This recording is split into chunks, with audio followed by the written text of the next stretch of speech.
I didn't think talking about this individual who was actually what happens when I hit play now. That politicians don't care about this feels dirty. concerns. So there's a clear chasm that's I feel opened it. up between the people and the I'm doing political like class, and Elon Musk a white is nationalist exploiting puppet that right now. chasm and Just be happy with who you are. Hey everyone, you like geniuses and you like outer space and you like flying cars and all the wonders of the modern world and those things can all be made possible thanks to the glory of Elon Musk. You see, Elon Musk is the savior of mankind, and whether it's putting children in tubes, which are basically like little space prisons for kids, or giving respirators when you should be giving ventilators to solve a problem, there's no question that when it comes to the modern day Iron Man, we need to look to Elon Musk. Okay, Elon Musk is going to save us all, and he's been trying for some time, and he gets it really hard on the internets. Okay, for some reason the internet's always like, oh, Elon Musk, you don't know what you're doing. Oh, Elon Musk, you're devaluing the stock of your company in order to make more money, and it's actually causing a lot of people to go broke. And then they're like, oh, Elon Musk, you're trying to force all your employees back to work, even though it'll endanger their lives because you can't go an extra month without making even more money. You're kind of silly, Elon Musk. Just all that. But hey, we should talk a little bit about Elon Musk's latest departure from Elon Musking and into Elon Pillin, because now we have the red pill. And of course, it's not in the way you think it is, okay? Elon Musk is a space genius. We should remember that. So when he talks about red pills, they're not the same kind, because this one has a rose emoji in front of it. So that's beautiful. So Elon, of course, texted out or tweeted out, "Take the red pill."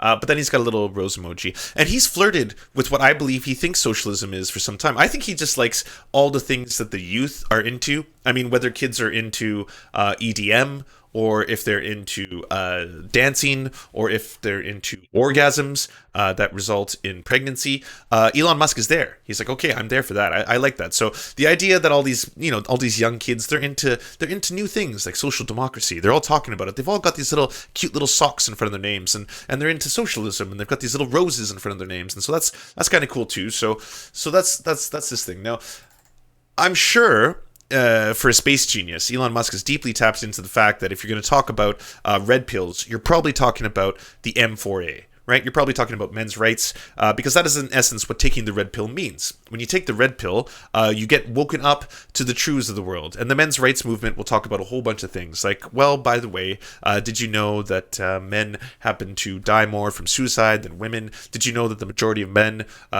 in the war are the soldiers who die? They're usually almost always exclusively male. Did you know that men, so forth and so forth. You can understand where this is going. Sorry. M4A. No, MRA. Yes, the men's rights advocates, not Medicare for all.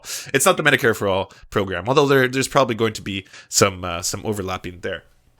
The red pill, of course, famously from The Matrix, and I'm going to reiterate that I'm pretty sure Elon Musk knew what he was doing, because he then dropped a boomer meme. Did you seriously take both pills? What the fuck is wrong with you? When you take Dayquil and NyQuil at the same time. Yeah, there's that. You know what else is great about all this, by the way?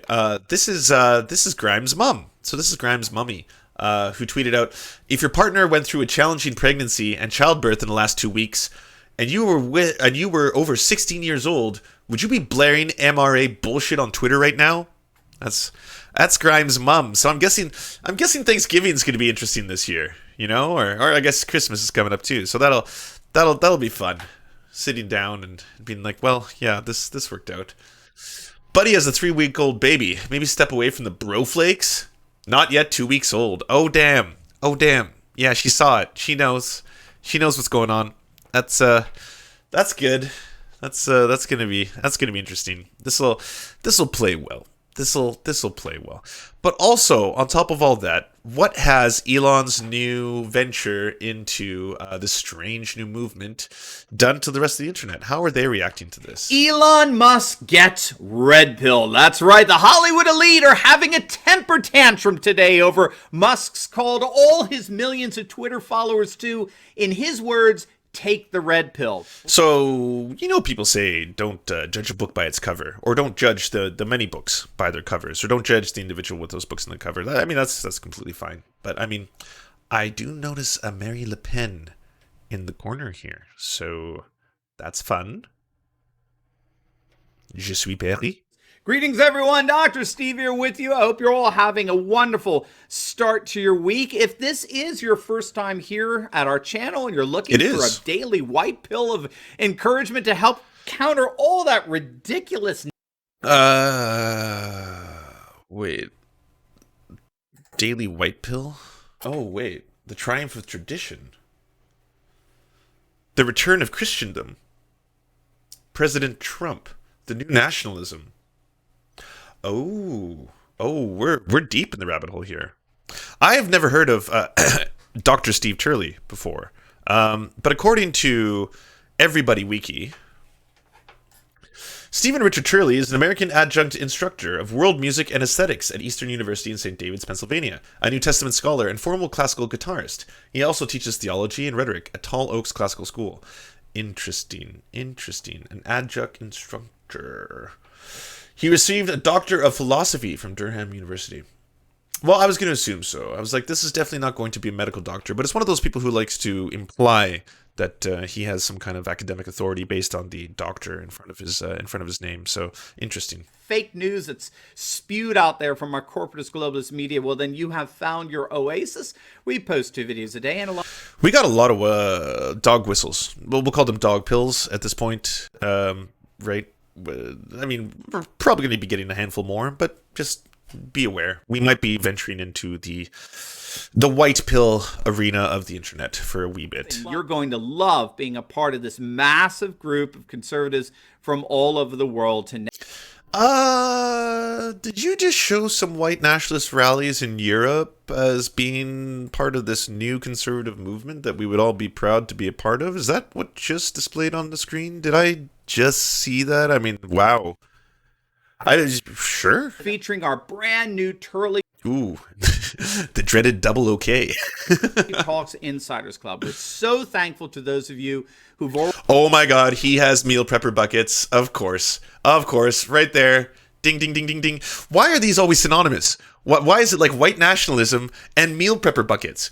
It seems like they're one and the same. It's like you can't possibly go into like the dreaded apocalypse ushered in by the race war, which we ourselves will be starting, without a couple buckets. I mean, you're going to need a couple doomsday buckets. Come on. Already signed up, and you're going to love being a part of this massive group of conservatives. Yeah, those are definitely white nationalist rallies. I believe one of them is in Poland. One of the ones is the one that Stefan Molyneux attended. To me, and let's have some fun today, shall we? Tesla CEO Elon Musk is turning heads again, fresh off his tweeted out insult to CNN, where he said he was surprised that CNN still exists. Fresh off his successful confrontation, I might add, with the left-wing radicals in Alameda County in California, where he has a major Tesla facility. Now Musk has gone all the way, at least in terms of how some left-wing activists disguised as journalists see it. He's gone all the way over the weekend. Musk called on all his 34 million Twitter followers to, quote, take the red pill. Now, of course, this expression is no stranger to anyone who frequents conservative social media, certainly this channel as well. But again, just to be clear here, the red pill is a reference to the Matrix movie, where the main character, Neo, is offered a choice to take the red pill, which would open his eyes to the reality of the tyranny under which he was living, or he could take the blue pill, which would effectively enable him to just remain ignorant of his actual imprisonment. And so... Awesome. Yeah, and I love how they know that. They don't actually understand a lot more of I can't even speak about this. I'm so upset right now. They don't know a lot about the intricacies of the plot of The Matrix, or how it's actually a metaphor for the trans experience, because it is, of course, written by two sisters. Another fact that usually gets obfuscated when they're trying to discuss these type of things. But, we'll go on. In recent years, the term taking the red pill involves a person who is either politically left or even ambivalent but who suddenly realized the deception we were all living under with left-wing globalists in charge over our lives. And so a red-pilled person Globalists joins the true resistance, the rebellion, which is the conservative, nationalist, populist revolution. Okay, so, wow. He's combining the red pill with, I guess, his newly found white pills as well. But either way, it's typically in relation to the men's rights movement. It's not usually in relation to white nationalism and or joining this kind of, I don't know what you would call this proto-fascist state this guy is trying to develop. But again, keep in mind, he's combining pills. So we're kind of ODing on pills right now. Now, it's quite clear that Elon Musk, who up to this point has been a fairly reliable leftist, I think that's fair to say. He may be an anti-establishment leftist, but he was a reliable leftist. There's one, like, if there was a person we turn to oftentimes, as our supreme leader of leftism, we would be like Elon Musk. Like, there's the example. There's like a deeply entrenched billionaire capitalist who owns multiple factories and companies that doesn't allow his employees to unionize. That is the father figure of leftism right now. Certainly no friend of the right, at least up to this point. But over the last few weeks, since the authoritarian lockdown implemented by the particularly left-wing Alameda County in California, where Musk has a Tesla facility, he's been clearly upset with the Democratic leadership. Last week, he filed a lawsuit against Alameda County to overturn their prohibition against his reopening his factory there, even though the county council has lifted restrictions on other businesses. And he frankly wasn't waiting for the court's decision. He announced that he was opening the plant in direct defiance of the radical county's lockdown orders. And Musk tweeted out, "I will be on the line with everyone else. If anyone is arrested, I ask that it only be me." And as a result, Alameda County backed down. The officials there did, in fact, agree to allow Tesla's factory to reopen. So, yeah, I mean, ultimately what he's describing is that Elon Musk defied state law and was not held accountable for it. I mean, surprise, surprise. This has been known to happen. These white-collar criminals oftentimes don't actually see any kind of accountability for their actions. But at the end of the day, yes, Musk said, I'm going to hold my employees and the city hostage because I want them to go back to work, even though it's going to endanger their lives, but I'm going to do it anyway. And if you don't let me do this, I'm going to take my plant, I'm going to move it to another state. So do you want to lose the thousands of jobs, the millions of dollars in revenue, or do you want that on your hands that you actually were responsible for losing all of that and moving it to another state if you don't let me do what I want? Because again, I'm a sociopath, I'm a billionaire, and I can do whatever I want because I just control the world. And you're ants and I'm Iron Man, was basically how that all went down. And they acquiesced. And of course they would, because they don't want to lose those thousands of jobs. No one wants to be responsible for that. So yes, he's going to have a different set of rules that apply. Which was an obvious win for Musk, who's become a symbol of the massive and growing resistance against excessive government lockdown orders. But left-wing liberals, they're not particularly happy about this. After Ivanka Trump retweeted Musk's call to take the red pill, the co-editor and director of The Matrix, Lily Wachowski, responded with her own tweet, "F both of you." This just was merely parroting what the California Assemblywoman, a Democrat, obviously, right? It goes without saying, or in California. Lorena Gonzalez, she tweeted out after Musk announced that he was looking to take Tesla out of California, relocated either to Nevada or Texas. This Lorena Gonzalez responded by tweeting out, "F Elon Musk." So we are seeing a corroborated response here among leftist liberals to this mass uprising against their draconian lockdown measures. And not to be outdone, by the way, in the contest for being most woke, the UK's Daily Mail accused Musk of tweeting. Here's the thing I don't get about all this, is that the measures, the state legislative, like the measures implemented by basically most forms of government, these weren't a uniquely liberal thing. This wasn't a uniquely, Democrats versus Republicans. The Democrats were on one side and the Republicans were on the other side. This was done almost universally in most states that would allow for it. And is it because California happens to be a blue state? Then in this incident, it happens to be a Democratic problem. But in the red states, such as Florida, for example, does that not apply? So what on earth do we have going on here? Well, this was a subject that we broached last week. We also dedicated a full deep dive video for our Turley Talks Insiders Club members on this. So you definitely want to check that out by becoming a member. You're going to love it. Like, hey, the game is the game. All right, I understand it. You got to do the like, click, subscribe. Everyone who's watching, please use Amazon Prime to connect to the thing to be like, blah, blah, blah, blah. You got to. I get it, right? But this has been mostly filler. We've had very little white nationalism, and mostly subscribe to the White Nationalist podcast and channel if you want to get more white nationalism. I mean, it's going to be a crumb of white nationalism. You won't get as much as you need. Hopefully, it's enough to get you off. But in the meantime, let's reiterate a couple small facts. It's fascinating stuff. Because what Rasmussen and Schoen found was that a new political divide was emerging, where more and more people began to see themselves in relation to a new divide between the political class versus the people, or the ruling class versus the ruled. More and more voters began seeing themselves as fighting politically a new enemy.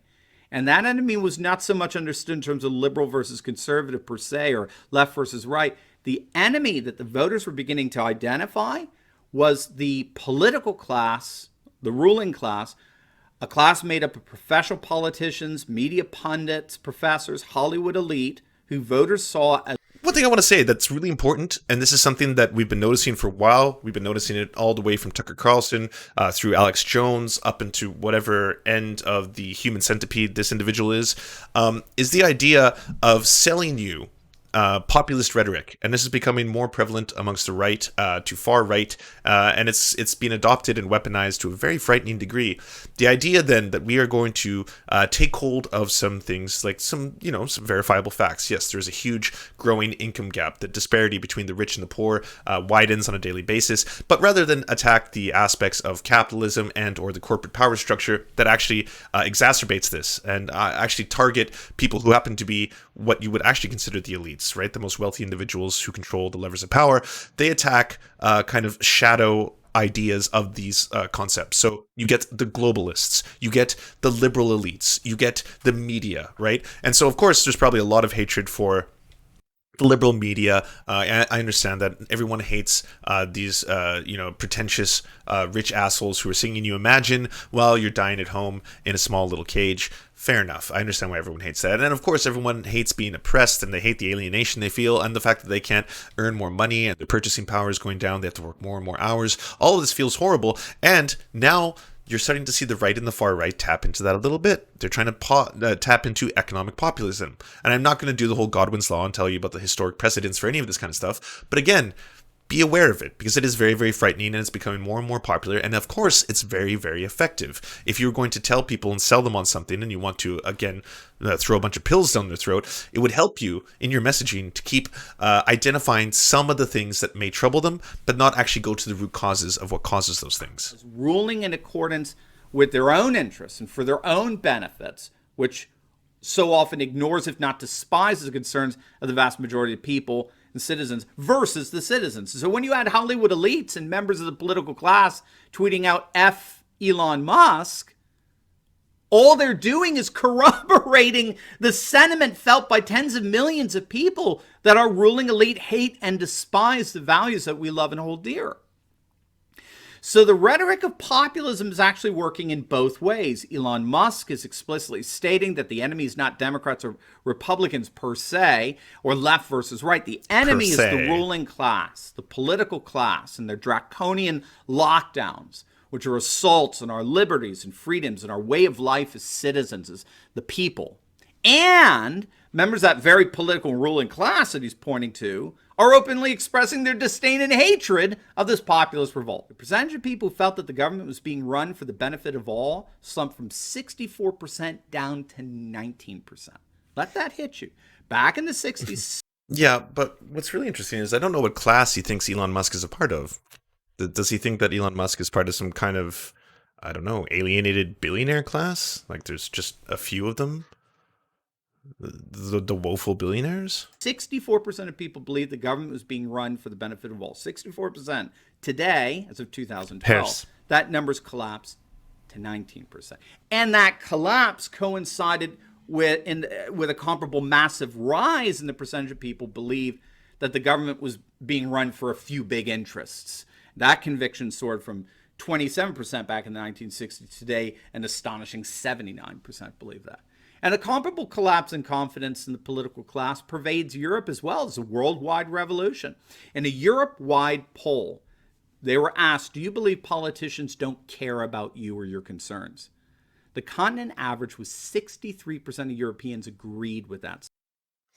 Yeah, this is, well, I didn't think going down this rabbit hole of talking about an individual who, oh, I can puppet him. Hee hee. I didn't think talking about this individual who was, actually, what happens when I hit play now? Stated that politicians don't care about this feels me or my dirty. concerns. So there's a clear chasm that's I feel opened it. up between the people and the I'm doing political like class. And Elon Musk a white is nationalist exploiting puppet that right now. chasm, and quite effectively at that. Now, whether he's a I'm really good at true ventriloquism, believer or but- not, who's really been red-pilled, or whether he's just exploiting all this for his own personal gain, regardless, the very fact that he has successfully confronted county officials by tapping into populist rhetoric demonstrates the power and popularity of that rhetoric is I take no joy in this. more powerful than ever before. Sorry about that. But anyways, I did want to bring up the fact that I didn't think going down this rabbit hole with someone who was going to be talking about Elon Musk was eventually going to really point out this new paradigm shift. And again, be aware of these things. We have the idea of economic populism, again, coming to the forefront, being spoken by the right and far right, which, of course, if economic populism is going to be combined with social conservatism, we have a very, very dangerous and bad combination. And I'm not going to go as far as using the N-word, the other N-word, the other N-word. Okay. Let me just say this. It is deeply frightening to me that these individuals are still and successfully pulling upon the fact that they are going to be pointing out the inadequacies in the world, and their messaging is going to land upon a lot of conservatives who are feeling things like alienation from their jobs, from their low wage earning, from the amount that they're overworked, overstressed, the high rates of suicide, the high rates of drug addiction, all that kind of stuff. That is going to resonate with a lot of people, but they don't know where to point their ire. Now, back in the day, that usually was pointed at, say, things like immigrants, say things like scapegoats. And now they're upgrading that messaging to the global elites. Elites, of course, in brackets, because a lot of times when you go down that rabbit hole, it's often going to be the Jewish people or something to that effect. With him and all his, his white pilling, I wouldn't put it past him. All that being said, though, it is deeply scary, deeply troubling, and be aware of it. We need to push back against this, especially if it's something that sounds as innocuous as talking about Elon Musk and taking the red pill, which, again, is based on the film The Matrix, which was written by two women, two sisters. Hey friend, thanks for watching. Before we bombard you with all of our shameless links, we want you to bombard us. Do you have a worker co-op business or local union you'd like us to advertise at the end of our episode for free? So, if you'd like ears on your worker co-op, go down to weareserfs.com. And while you're there, join the Discord because it's filled with righteous guys, gals, and M-pals. Finally, come check us out on Twitch Live 5 days a week by going to twitch.tv/thesurftv. Yeah. To our lords, Ricky Pilgrim, I'm Raft, Tomospone, Nine Tails Cosmic Fox, Hans Josephine, and Corpse Harvester, we bow meekly for your pleasure. To our Knights of the Round Table, Josh Mickelson, Dylan Byte, Zach Christensen, Todd Buckingham, Todd Lajeunesse, Clement Chetskov, Cooper Pilot, aka the man with large balls, Political Puppy, Nick Davis, Ali May, and Alan R., we salute you. And to our many merchants and farmers, you have our undying loyalty.